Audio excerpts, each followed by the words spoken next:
The idea of Terrence "Bud" Crawford stepping into the ring with Saul Canelo Alvarez is a dream matchup for fans who love elite-level boxing. On paper, it's a 50-50 fight, especially after Crawford's most recent victory over Israel Madrimov, which catapulted him into a new weight class and solidified his status as an all-time great. But as we dissect this fantasy bout, the reality gets more complex. Who wins and how? Let's break it all down. The context: Bud's rise and Canelo's consistency. Terrence Crawford, 40-0, 31 KOs, has defied the odds for years, climbing through divisions and conquering every challenge placed before him.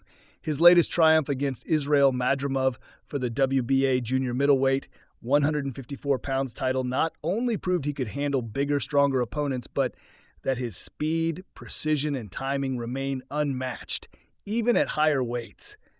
Madrimov, a tricky and awkward pressure fighter with power, was neutralized with almost surgical precision.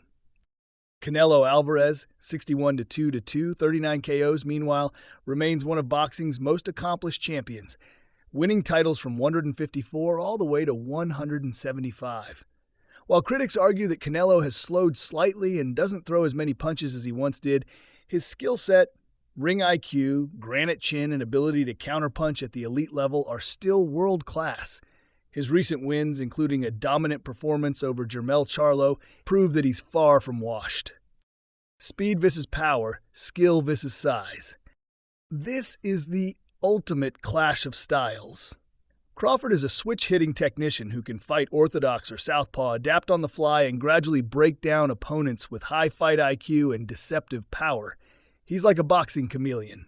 Once he figures you out, it's off and over. Canelo, on the other hand, is a compact powerhouse. He cuts off the ring better than almost anyone, uses subtle head movement, and punishes opponents with body shots and counterhooks. He's most comfortable at 168, where he carries both power and endurance, making him the physically bigger man in this matchup. Here's where it gets intriguing. Madrimov is an athletic, unorthodox fighter who fights in bursts. Crawford neutralized that, but Canelo is far more polished, economical, and experienced. He won't give Crawford the same openings. He also has a size advantage Crawford hasn't fully seen yet. Key factors to consider: 1 weight and power difference. Canelo has been fighting at super middleweight, 168, and occasionally at light heavyweight, 175. Crawford just moved up to 154. That's a major gap. Can Crawford's power, which looked respectable against Madrimov, truly trouble a naturally bigger man like Canelo? Can he absorb Canelo's body attack over 12 rounds? Crawford might be the sharper, faster fighter, but Canelo is the stronger, more durable one. 2 activity level and mileage. Crawford, despite being 36, has low mileage thanks to his elusive defensive style and fewer wars in the ring. He still looks fresh and fast. Canelo, now 34, has had more fights and taken more damage, particularly in fights like the GGG trilogy and the Bivol loss. However, his experience against bigger opponents could give him a psychological and physical edge. 3 ring generalship. Both are elite tacticians, but Crawford is the more versatile. If the fight turns into a cerebral chess match, Bud's ability to make in-fight adjustments could give him the edge.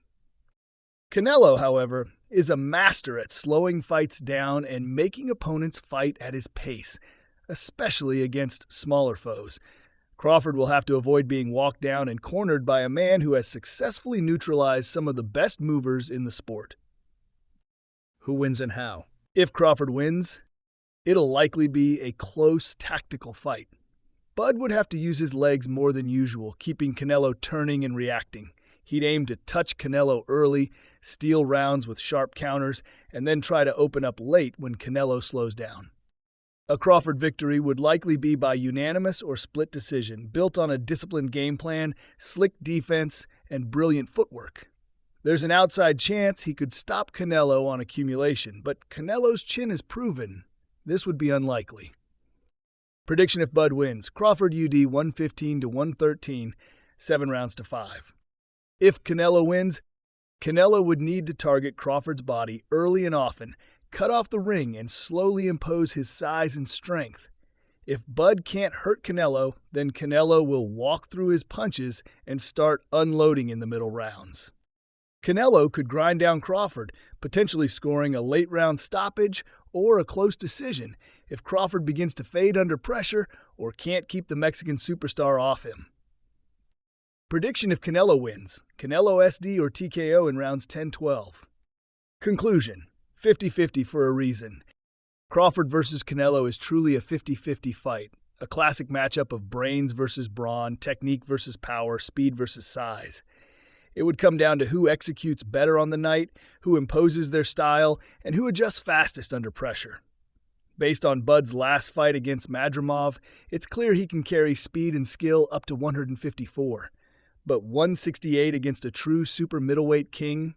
That's a taller mountain to climb. Still, if anyone has the skill and cold-blooded focus to do it, it's Bud Crawford. Final verdict, toss-up. The winner? Boxing fans.